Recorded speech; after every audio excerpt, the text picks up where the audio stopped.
Now with a report on breast augmentation, here's our reporter, Laura Windsor.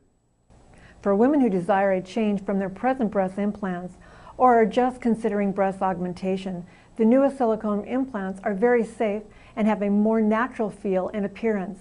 Dr. Robert Brueck of Associates in Cosmetic Surgery tells us how he advises women about these decisions to enhance their appearance. Most of the implants I do for augmentation are between the ages of like 20 and 40. The implant exchanges are older women.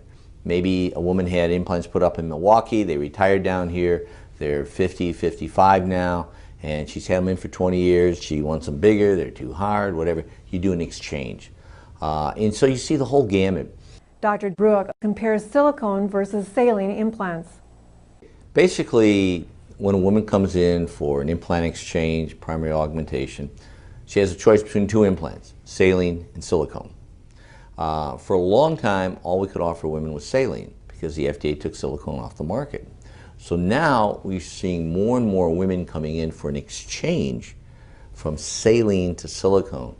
And I personally prefer silicone. I've done hundreds of breast augs over the years, and I think it's a far superior product. I think it's softer, it's more natural, it's more forgiving. And women, by and large, love silicone versus saline. The only real advantage that, in my opinion, saline has is that if a woman has some asymmetry, a saline implant you can inflate.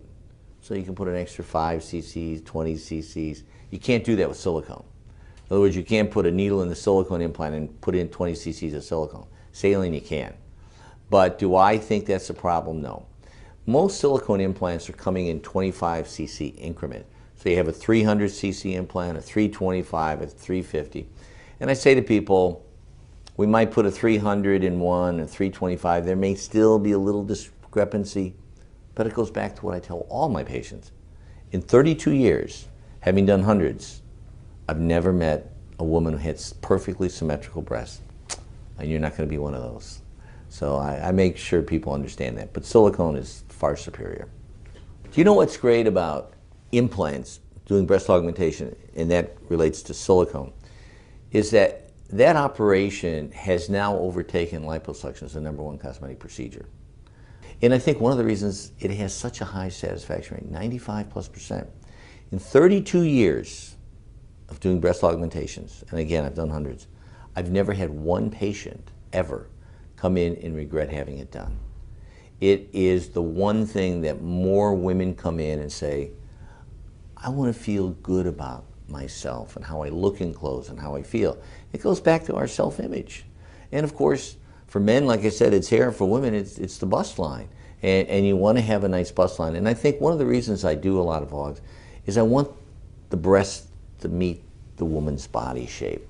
In other words, when you see her post-op, it's not like, oh, nice breast job. You know, it's like, boy, she's got a cute figure. I wonder. That's the perfect response.